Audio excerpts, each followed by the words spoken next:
സംസാരിക്കുന്നതാണോ ഇനി അവളത് വെള്ളം തൊണ്ടയിന് ഡ്രൈ ആയിട്ടെങ്ങാനും ആക്കുന്നറിയില്ല. പക്ഷെ ചുണ്ടും വായും ഒക്കെ അവൾ അനക്കുന്നുണ്ട്. നമുക്ക് സംസാരിക്കുമ്പോഴൊക്കെയാ ഫീൽ ആവുന്നത്, നമുക്കാവുന്നത്. വിവാഹം കഴിഞ്ഞിട്ട് വെറും വിരലിലെണ്ണാവുന്ന ദിവസങ്ങൾ മാത്രം ജീവിതം നിറയെ അങ്ങേക്കരയിലെ പൂക്കാലത്തെ സ്വീകരിക്കാനിരിക്കുകയായിരുന്നു അവൾ. അന്ന് ആ ട്രെയിനിൽ മദ്യപിച്ചെത്തിയ പ്രതി അർച്ചനയോടും നമ്മളോടൊപ്പം ഇരിക്കുന്ന ഈ അമ്മയുടെ മകളോടും തർക്കത്തിലേർപ്പെടുകയും എല്ലാം കഴിഞ്ഞല്ലോ എന്ന് കരുതി യാത്ര തുടർന്ന പെൺകുട്ടികളിൽ ഒരാളെ പിന്നിലൂടെ പതുങ്ങി വന്ന പ്രതി നടുപുറത്ത് ചവിട്ടി ട്രെയിനിൽ നിന്ന് തള്ളിയിടുകയുമായിരുന്നു. കാര്യങ്ങളോട് റെസ്പോൺസ് ചെയ്യുക, സ്വയം കൈകാലുകളോ കണ്ണോ നാവോ ചുണ്ടോ ഒക്കെ ചലിപ്പിക്കുക, ഈ ഒരു അവസ്ഥയിൽ ആണോ കുട്ടി ഇപ്പോൾ ഉള്ളത്? അത് നമ്മൾ വിളിക്കുമ്പോൾ റെസ്പോണ്ട് ചെയ്യുന്നതാണോ എന്നറിയില്ല. ഞാനിപ്പോൾ 5-6 ദിവസമായിരുന്നു ഇതിനെ കണ്ടിട്ട്, സുഖമില്ലാത്തതുകൊണ്ട്. കുട്ടികൾ മക്കൾ കയറി കാണുന്നുണ്ട്, ചേച്ചി കണ്ടായിരുന്നു. ഇപ്പോഴത്തെ അവസ്ഥ എന്ന് പറഞ്ഞത് അവൾ ഒത്തിരി വിളിച്ചു കഴിഞ്ഞാൽ ഒരു കണ്ണ് തുറക്കും, ഒരു കണ്ണേ തുറക്കുന്നുള്ളൂ. ഇടത്തേ കണ്ണ് തുറക്കാൻ പാടാന്ന് ഡോക്ടർ പറഞ്ഞു. അതിന് ഒരുപാട് കാലം എടുക്കണം. ഇടത്തേ കണ്ണും കൈയും കാലൊക്കെ ഒന്ന് ശരിക്കും അനങ്ങിയൊക്കെ വരണമെങ്കിൽ ഫിസിയോതെറാപ്പി ചെയ്യണമെന്ന് പറഞ്ഞിട്ടുണ്ട്. പിന്നെ വലത്തെ കൈയും കാലൊക്കെ അനക്കുന്നുണ്ട്, ചുമയുണ്ട്, അതെല്ലാം ചെയ്യുന്നുണ്ടല്ലോ. അനങ്ങാതെ കിടക്കുന്നില്ല, അനങ്ങുന്നുണ്ട്, കൈയും കാലൊക്കെ അനക്കുന്നുണ്ട്. പക്ഷെ ബോധം ശരിക്കും അവൾക്ക് വീണിട്ടില്ലെന്നേ ഉള്ളൂ. കണ്ണ് തുറക്കുന്നു, ഒരു കണ്ണ് തുറന്ന് നോക്കും, പിന്നെ അങ്ങ് മയക്കത്തിലോട്ട് പോകും. അങ്ങനെയാണ് ഇപ്പോഴത്തെ അവസ്ഥ. പക്ഷെ അവള് ഡോക്ടർ പറയുന്നത് നമ്മൾ ഡോക്ടർ വിളിക്കാത്ത സമയത്തായാലും കൈ അനക്കുന്നുണ്ട്, കാലനക്കുന്നുണ്ട്, പിന്നെ ചുമ, ചുണ്ടനക്കുന്നുണ്ട്, നാക്കൊക്കെ അനക്കൊക്കെ ചെയ്യുന്നുണ്ട്. അങ്ങനെ അതൊന്നും ചെയ്യാതിരിക്കുന്നില്ല. നമ്മൾ വിളിക്കുന്ന സമയത്തും ഒത്തിരി പ്രസ് ചെയ്ത് ചെറിയൊരു വേദന കൊടുത്ത് വിളിക്കുമ്പോൾ കണ്ണ് തുറക്കുന്നുണ്ട്. ഇന്നിപ്പോൾ അങ്ങനെ വേദന കൊടുക്കാതെ തന്നെ വിളിച്ചപ്പോൾ വലത്തെ കണ്ണും തുറന്നിട്ടുണ്ടായിരുന്നു, നോക്കിയെന്ന് പറഞ്ഞു. അപ്പോൾ നമ്മുടെ ശ്രീകുട്ടിയുടെ കൂട്ടുകാരി അർച്ചന ഉണ്ടല്ലോ, അർച്ചന കയറി കണ്ടായിരുന്നു? അർച്ചന ഞാൻ ഇന്ന് രാവിലെയും കൂടി കണ്ടായിരുന്നു. വിളിച്ചോ? വിളിച്ചപ്പോൾ അവള് ശ്വാസം എടുക്കുന്നുണ്ട്, അവളായിട്ട് തന്നെ ശ്വാസം എടുത്ത് അവൾ റിയാക്ട് ചെയ്യാൻ ശ്രമിക്കുന്നുണ്ട്. പക്ഷെ അവളെ കൊണ്ട് അത്രയ്ക്ക് അങ്ങോട്ട് പറ്റുന്നില്ല. അവളെ കൈയൊക്കെ അനങ്ങുന്നുണ്ട്. പിന്നെ നമ്മൾ പേര് വിളിക്കുമ്പോൾ ഒരു ദീർഘശ്വാസം വിടുന്നുണ്ട് അവൾ. ഒരു രീതിയിലും സുഹൃത്തിനെയും തിരിച്ചറിഞ്ഞിട്ടില്ല ഇതുവരെ ശ്രീകുട്ടി, അല്ലേ? ഇപ്പോൾ അന്ന് ഈ സംഭവം നടക്കുന്ന സമയത്ത് അർച്ചന വല്ലാത്ത ഒരു പരിഭ്രമത്തിലും വിഭ്രാന്തിയിലും ഒക്കെ ആയിരുന്നു. അന്നത്തെ ദിവസം നമുക്ക് വിടാം, ആ കാര്യങ്ങളൊക്കെ എല്ലാവർക്കും അറിയാം. ഒരു സുഹൃത്ത് എന്ന നിലയ്ക്ക് ശ്രീകുട്ടിയെക്കുറിച്ച് എന്താണ് അർച്ചനയ്ക്ക് പറയാനുള്ളത്? അവൾ എങ്ങനെയായിരുന്നു, എത്ര മിടുക്കിയായിരുന്നു കാര്യങ്ങൾ എന്നുള്ള നിലയ്ക്ക് എൻ്റെ ലൈഫിൽ എനിക്ക് ഇത്രയും സുഹൃത്തുള്ളതിൽ എനിക്ക് one of the best girl friend എന്ന് പറഞ്ഞിട്ടൊക്കെ രീതിയിൽ എനിക്കത് സോന തന്നെയാണ്. ഞാൻ സോനയെന്നാണ് അവളെ വിളിക്കാറ്. ഞങ്ങൾ തമ്മിലുള്ളൊരു ഫ്രണ്ട്ഷിപ്പ് എന്ന് പറഞ്ഞാൽ അത്രത്തോളം ഇതായിരുന്നു. മറ്റുള്ളവർക്ക് അത് എങ്ങനെയാണെന്ന് അറിയത്തില്ല. പക്ഷെ എനിക്കും അവൾക്കും ഞങ്ങൾ തമ്മിൽ ഭയങ്കര കംഫർട്ടായിരുന്നു. എൻ്റെ ഒരു കംഫർട്ട് സോൺ അവളും, അവളുടെ ഒരു കംഫർട്ട് സോൺ ഞാനും ആയിരുന്നു. പക്ഷേ ഞങ്ങൾ തമ്മിൽ അങ്ങനെ വിളിയോ കോണ്ടാക്റ്റോ കാര്യങ്ങളോ ഒന്നും ഇല്ലെങ്കിലും ഞങ്ങൾ തമ്മിലുള്ള സ്നേഹം അതങ്ങനെ തന്നെ. പിന്നെ അവളുടെ സ്വഭാവം എന്ന് പറഞ്ഞാൽ അവൾക്ക് പറയാനുള്ളത് അവൾ ആരാന്നൊന്നും നോക്കത്തില്ല. അവൾക്ക് പറയാനുള്ളത് എന്തും അവളവിടെ പറയും. അവൾക്ക് എന്ത് തെറ്റാന്നോ അത് അവൾ തെറ്റെന്ന് തന്നെ പറയും. ഇപ്പം ഞാനായിക്കോട്ടെ, അമ്മ ആയിക്കോട്ടെ, ഇനിയിപ്പോൾ റോട്ടിൽ നിന്ന് ആൾക്കാരായിക്കോട്ടെ, പോലീസുകാരായിക്കോട്ടെ, ആരും ആയിക്കോട്ടെ, അവൾക്ക് തെറ്റ് എന്ന് തോന്നുന്ന കാര്യം പറയേണ്ട രീതിക്ക് അവൾ പറയുന്നൊരു സ്വഭാവമാണ് അവളുടെ സ്വഭാവം. അവളുടെ സ്വഭാവം വെച്ച് അവളൊന്നും മനസ്സിൽ വെച്ചുകൊണ്ടിരിക്കത്തില്ല. അവൾക്ക് ദേഷ്യമായിരുന്നാലും സ്നേഹമായിരുന്നാലും എന്തായിരുന്നാലും അവൾ പുറത്ത് കാണിക്കുന്ന സ്വഭാവ പ്രകൃതി തന്നെയാണ് അവളുടേത്. നല്ല മോറൽ വാല്യൂസ് ഒക്കെ ഉള്ള കുട്ടിയായിരുന്നു. അതായത് ഒരു സമൂഹത്തിൽ കൂടെ നിൽക്കുന്നവരും നടക്കുന്നവരും ഒക്കെ ഒരു നിശ്ചിത വാല്യൂവിൽ നിൽക്കണമെന്ന് ആഗ്രഹിക്കുന്ന ആ ടൈപ്പൊക്കെ ആണോ? അവൾ എല്ലാവരെയും സ്നേഹിക്കുന്ന ടൈപ്പ്. അവൾക്ക് എല്ലാവരോടും അവൾ അങ്ങനെ ആർക്കും കയ്യിലിങ്ങനെ പൈസയോ അങ്ങനെ കാര്യങ്ങളൊന്നും കൊടുക്കത്തില്ല. പക്ഷെ അവൾ എപ്പോഴും പറയും കയ്യിൽ പൈസയൊന്നും കൊടുക്കാൻ പാടില്ല കുഞ്ഞാ. എന്നെ കുഞ്ഞാന്നാണ് വിളിക്കാറ്. കയ്യിൽ പൈസയൊന്നും കൊടുക്കാൻ പാടില്ല കുഞ്ഞാ, നമ്മൾ ഒരു നേരത്തെ ആഹാരം വാങ്ങി കൊടുക്കുന്നത് നല്ലതാണ്. നമ്മൾ അതെപ്പോഴും പറയും. നമ്മൾ ഇടാത്ത പഴയ തുണിയൊക്കെ കൊടുക്കുമല്ലോ ഓരോ ആൾക്കാർക്ക്. അപ്പോഴും പറയും, എന്നോട് എപ്പോഴും പറയും പഴയ തുണിയൊന്നും കൊടുക്കരുത് ഒരിക്കലും. നമുക്ക് കഴിവുണ്ടെങ്കിൽ നമ്മൾ പുതിയ തുണി വാങ്ങി കൊടുക്കണം. അപ്പോൾ ഈ മറ്റുള്ളവരെയൊക്കെ സഹായിക്കാനൊക്കെ മനസ്സുള്ള കുട്ടിയാണോ? നല്ല രീതിക്ക് സഹായിക്കാനും മനസ്സുള്ള ഒരു. ആർക്കും പൈസ ഒന്നും കൊടുത്ത് അവൾ സഹായിച്ചില്ലെങ്കിലും അവൾ അങ്ങനെ പൈസ ആർക്കും കൊടുക്കാറില്ല. പക്ഷെ അവൾ അതിന് വരെ ആഹാരമോ തുണിയോ എന്തെങ്കിലും മേടിച്ച് കൊടുക്കും. നമുക്ക് ഒരു സോഷ്യൽ റെസ്പോൺസിബിലിറ്റി ഉള്ള ഒരു കുട്ടിയായിരുന്നല്ലേ ശ്രീകുട്ടി? നിങ്ങളെങ്ങനെയാ പരിചയം, എവിടെ വെച്ചാ? ഞങ്ങൾ ഒരു 1 year ആയി കാണും ഞങ്ങൾ പരിചയപ്പെട്ടിട്ട്. ഞങ്ങൾ ഇതേപോലെ അവളുടെ ഒരു ഹോസ്റ്റലിൽ നിന്നിട്ടുള്ള പരിചയമാണ് എനിക്ക്. അത് കഴിഞ്ഞ് അവളങ്ങനെ ഞങ്ങൾ രണ്ടും 2 വഴിക്കായി. പിന്നെ ഞങ്ങൾക്ക് ഇൻസ്റ്റാഗ്രാം വഴിയുള്ള കോണ്ടാക്റ്റ് ഉണ്ടായിരുന്നുള്ളൂ.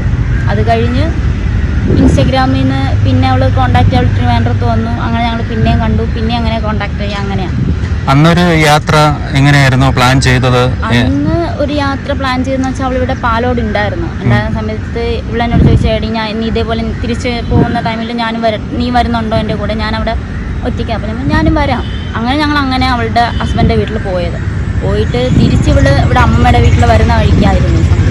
ഹസ്ബൻഡിനെ അന്ന് പോയി കണ്ട് അന്ന് തന്നെ തിരിച്ചു വരികയാണ്. അന്ന് തന്നെ തിരിച്ചു വരുമായിരുന്നു. എന്താണ് എല്ലാവരും ചോദിക്കാറുണ്ട് ഹസ്ബൻഡിനെ കുറിച്ച്, എന്താണ് അവിടെ പോയപ്പോൾ കണ്ട കാര്യങ്ങളൊക്കെ?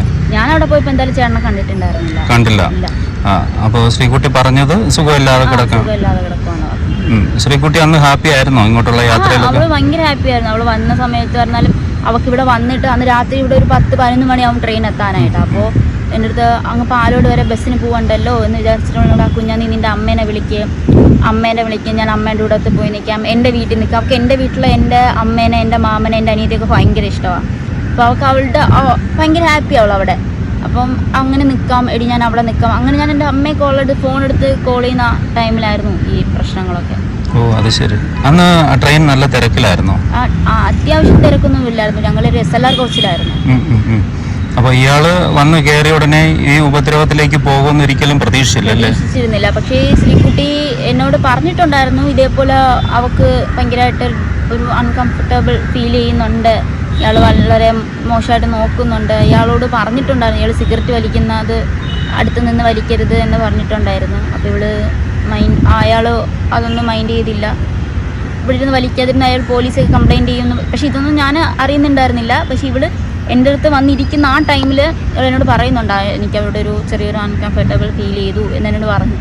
അപ്പോൾ ഒരു മദ്യപാനിയുടെ ഒരു സാന്നിധ്യം കൊണ്ട് നിങ്ങൾ രണ്ടുപേരും ഒരു ബുദ്ധിമുട്ടിൽ എത്തിയത് പെട്ടെന്നായിരുന്നു അല്ലേ? ഒന്നും നിങ്ങൾക്കൊന്നും ചിന്തിക്കാൻ പോലും കഴിയാത്ത. ഞങ്ങള് അതിൻ്റെ ആ ഡോറിൻ്റെ അവിടെ ഇരുന്നപ്പോൾ തന്നെ അപ്രത്യക്ഷമായിട്ടുള്ളൊരു ചവിട്ടായിരുന്നു അത്. പക്ഷേ അവള് തിരിഞ്ഞ് നോക്കി ആ ചവിട്ട് ഒരുമിച്ചായിരുന്നു. എന്തോ ടക്കണം ഞാൻ കണ്ടു, രണ്ടുപേരും ഒരുമിച്ച് വീണിട്ടുണ്ടെങ്കിൽ ആരും അറിയത്തുകൂടിയില്ലായിരുന്നു. അപ്പോൾ ഈ ആള് അവിടെ വന്നതും ഈ ബഹളം നടക്കുന്നതും പിന്നെ ഒരു ഗാർഡ് അതുവഴി വന്നു എന്ന് പറയുന്നുണ്ട് വാർത്തകളിൽ. ഗാർഡ് അതുവഴി വന്നിട്ട് അയാളോട് വലിക്കരുത് എന്ന് അപ്പുറത്തെ ഡോറിലിരുന്ന് അയാളോട് പറയുന്നുണ്ട്, വലിക്കരുത്, ഇവിടെ നിന്ന് വലിക്കാതെ നിർത്തിക്കഴിഞ്ഞാൽ പോലീസിനെ വിളിക്കും എന്ന് അയാൾ ഗാർഡ് പറയുന്നുണ്ട്. അങ്ങനെ മാത്രം പറഞ്ഞിട്ട് ഗാർഡ് അങ്ങ് പോയല്ലേ? പോലീസ് അപ്പൊ തന്നെ അയാൾ അവിടെ എഴിച്ചു, സിഗരറ്റ് വന്നിട്ട് ഇയാൾ എഴിച്ചു. ജസ്റ്റ് ആ സെക്കൻഡിൽ ഇപ്പുറത്ത് ചവിട്ടുക. ഒരിക്കലും പ്രതീക്ഷിക്കാതെ പ്രതീക്ഷിക്കാതെ ഉണ്ടായ. ശരിക്കും ആ ഒരു നിമിഷങ്ങളിലൊക്കെ എങ്ങനെ കഴിഞ്ഞു പോയി ആ ഒരു ടൈം? നിമിഷങ്ങളിൽ നടന്നത് കറക്റ്റായിട്ട് എനിക്ക് ഇപ്പോഴും പറയാനൊരു വ്യക്തതയായിട്ട് എനിക്ക് പറയാനായിട്ട് പറ്റത്തില്ല. കാര്യം ഞാൻ ആ സെക്കൻഡിൽ ഞാൻ ഒരുപാട് ആൾക്കാരെ വിളിച്ചു കൂട്ടി. അതും പോരാ എനിക്കും ഇവിടെ ഒരു ചവിട്ടി കിട്ടി, അയാൾ എന്നെയും ഇവിടെ ചവിട്ടി. ഞാനും പാതി അങ്ങ് പുറത്തായി. എന്തോ അവിടെ വന്ന ആ ഒരു അങ്കിള് രക്ഷിച്ചത് കൊണ്ട് ഞാൻ ഇന്ന് ഇങ്ങനെ നിൽക്കുന്നു. ബസ് ഇതര സംസ്ഥാന തൊഴിലാളിയുടെ ഒരു ഇടപെടൽ കൊണ്ടാണ് അല്ലേ? അങ്കിളുടെ മുഖവും എനിക്ക് ഓർമ്മയൊന്നുമില്ല. പക്ഷേ ഞങ്ങള് ഈ കാണുന്നവര് കാഴ്ചക്കാരൊക്കെ നിങ്ങളുടെ രണ്ടുപേരെയും കുറിച്ച് വല്ലാതെ വേവലാതിപ്പെടുന്നുണ്ടായിരുന്നു അന്ന് മുതൽ, ആ സമയം മുതൽ. കാരണം ആ സാഹചര്യത്തിൽ കൂടെ ഉണ്ടായിരുന്ന ഒരാളങ്ങ് പുറത്തായി. ശരിക്കും പറഞ്ഞു കഴിഞ്ഞാൽ അർച്ചന വല്ലാത്തൊരു മാനസിക വെപ്രാളത്തിലൊക്കെ ആയിരുന്നു. എൻ്റെ അടുത്ത് ഇതേപോലെ ഇരിക്കും, അമ്മ ഇരിക്കുന്നതൊക്കെ ഇരിക്കുക. അപ്പൊ ഞാൻ നോക്കുമ്പോൾ ഇവളങ്ങ് പറന്നങ്ങ് വീഴുന്നു കണ്ടുവല്ലേ? ഞാൻ കറക്റ്റ് കണ്ടു. ഇവളങ്ങ് കറക്റ്റ് തെറിച്ചങ്ങ് പോകുന്ന ഞാൻ കറക്റ്റാ കണ്ടു. അവള് വീണൊരു 5 മിനിറ്റ് കഴിഞ്ഞതും ട്രെയിൻ പോയത് ഒരുമിച്ചാ. ഇതുവഴി ഇതുപോലെ കടന്നുപോയത്. ആ വിവരങ്ങൾ നമ്മോട് ഓർത്തെടുത്ത് പറയുന്നവരും നമ്മോടൊപ്പം ഇരിക്കുന്നവരും ആരാണെന്ന് ഓർക്കണം. 22 ദിവസങ്ങൾ പിന്നിടുമ്പോഴും മോൾ ഉണരാൻ കാത്തിരിക്കുന്ന അമ്മയും അവളുടെ പ്രിയ സുഹൃത്തുമാണ്. വാക്കുകൾ ചിട്ടയോടും നാം ആഗ്രഹിക്കുന്ന പ്രകാരവും പറയാൻ ഉള്ളിലെ തേങ്ങൽ അവരെ അനുവദിക്കുന്നില്ല. ഐന്തി പാലത്തിന് താഴെ ഇളപ്പിലേക്ക് പോകുന്ന വഴി ഒരു കുട്ടി വീണിട്ടുണ്ട് എന്നൊരു RPF ഉദ്യോഗസ്ഥൻ പറഞ്ഞറിയിച്ചാണ് ഈ നമ്മളോടൊപ്പമുള്ള അപ്പുചേട്ടൻ ഇവിടേക്ക് പാഞ്ഞു വരുന്നത്. ഒപ്പം ഒരു എഞ്ചിനും വന്നു. ആ എഞ്ചിനിൽ കയറി അപ്പുചേട്ടനും ഭാര്യയും ഇവിടെ എത്തുമ്പോഴാണ് ഈ ഭാഗത്തായി അന്നത്തെ സംഭവം ഓർത്തെടുക്കുന്ന അപ്പുചേട്ടനുമായിട്ടുള്ള വീഡിയോ നമ്മൾ മുമ്പ് അവിടെ ചെയ്തതാണ്. ഈ 2 ട്രാക്കിൻ്റെയും ഇടയിലേക്കാണ് കുട്ടി അന്ന് വീണത്. അതേ സ്ഥലത്ത് നമ്മളെത്തി. ആ വീഡിയോ കാണാത്തവർ നമ്മുടെ ചാനലിലെ ആ വീഡിയോ ഒന്ന് പോയി കാണണം. വല്ലാത്ത ഒരു കഷ്ടമാണ്, വല്ലാത്തൊരവസ്ഥയാണ്. അപ്പുറത്തെ ഞാൻ ടക്കിന് ഞാൻ ഫുള്ള് ഡൗൺ ആയി. പിന്നെ എനിക്ക് അവിടെ നടന്ന ഒരു കാര്യങ്ങളും എനിക്ക് കറക്റ്റ് ഓർമ്മയില്ല. ബോധം ഉണ്ടെന്ന് മാത്രമേ. ഒരു ട്രെയിൻ പാസ് ചെയ്ത് പോയി. അപ്പുറത്തെ പാളത്തിലൊരു ട്രെയിൻ പാസ് ചെയ്തു പോയി. ഞാൻ നല്ല പേടിച്ചു. ഞാൻ വിചാരിച്ചു അത് കുട്ടി ഇരുന്നത് കൊണ്ടാണ് ആ ട്രാക്കിൻ്റെ ഈ ട്രാക്കിൻ്റെ ഇടയിൽ ആ ഗ്യാപ്പിൽ വീണത്. നിന്നെങ്കിൽ അത് വലിയ അപകടം കൂടുതൽ വന്നേനെ. ഇപ്പോൾ എങ്ങനെ തോന്നുന്നു? എങ്ങനെയാണ് ശ്രീകുട്ടിയെ നമുക്ക് മിസ് ചെയ്യുന്നുണ്ട്, അതറിയാം. പോയി കണ്ടപ്പോൾ ഇത് ഞാനൊരിക്കലും എനിക്ക് ഭയങ്കരമായിട്ടുള്ളൊരു ഒരു ഇതായിരുന്നു ശ്രീകുട്ടി എന്ന് പറഞ്ഞാൽ. പല വിഷയങ്ങൾക്കും അവൾ ഭയങ്കര സപ്പോർട്ടീവായിരുന്നു എനിക്ക്. പക്ഷേ ഇന്ന് ഓരോ കാര്യങ്ങളിലും അവളിപ്പോൾ കൂടെ ഇല്ലാത്തതിൽ എനിക്ക് നല്ല വിഷമമുണ്ട്. ആ കുട്ടി എന്ത് പഠിച്ചുകൊണ്ടിരിക്കുകയായിരുന്നു? അവൾ ഫാഷൻ ഡിസൈനിങ് പഠിച്ചു കഴിഞ്ഞതാണ്. ചിത്രം വരയ്ക്കാനൊക്കെ കഴിയുന്ന കുട്ടിയാണോ? ആർട്ടിസ്റ്റാണോ? ആർട്ടിസ്റ്റ് ഒന്നും അല്ല. അവൾ നന്നായിട്ട് പടം വരയ്ക്കും. എല്ലാ രീതിയിലും പഠിക്കായിരുന്നല്ലേ? എല്ലാ രീതിയിലും പഠിക്കും. പാട്ടും പാടും. അവളെ ആൾക്കാരുമായിട്ടൊക്കെ നല്ല രീതിക്ക് ഇന്ററാക്ട് ചെയ്യാനൊക്കെ സൂപ്പർ ഗേൾ അവള്. അവളെ കണ്ടാൽ അറിയാം നമുക്കങ്ങനെ. അതായത് എല്ലാ ഒരു പരിതസ്ഥിതിയിലോടും യോജിച്ച് നിൽക്കുന്നൊരു കുട്ടിയാണ്. ശരിക്കും വലിയ ഒരു ഇടിമിന്നൽ പോലെയാണ് ഈ ഒരു പ്രശ്നം അവളുടെ ലൈഫിലേക്ക് വന്നുപെട്ടത്. ആരും പ്രതീക്ഷിച്ചിരുന്നില്ല. നിങ്ങൾ അതുവരെ ഭയങ്കര ഇതായിട്ട് വരായിരുന്നല്ലേ? ഭയങ്കര ഹാപ്പി. ഞങ്ങൾ അങ്ങോട്ടും ഇങ്ങോട്ടും തമാശയൊക്കെ പറഞ്ഞ് കൊല്ലം ഇവിടെ വർക്കല ക്ലിഫിലെത്തിയപ്പോൾ പറഞ്ഞതാ, അച്ഛൻ നമുക്ക് വർക്കല ക്ലിഫിൽ വരണം കുഞ്ഞാ, ഒരു ദിവസം വരണം, വന്ന് ഇവിടെ എല്ലായിടത്തും കറങ്ങണം എന്നൊക്കെ എന്നോട് പറയും. അപ്പോൾ ഞാൻ നമ്മളെ കാര്യം കൊണ്ടുവരാൻ, അപ്പോൾ എന്നോട് പറയാം ഞാനില്ലേ നിന്നെ കൊണ്ടുവരാനായിട്ട് എന്നൊക്കെ എന്നോട് പറയും. അവിടെ നല്ല സ്വപ്നങ്ങളൊക്കെ ഷെയർ ചെയ്യുമായിരുന്നു.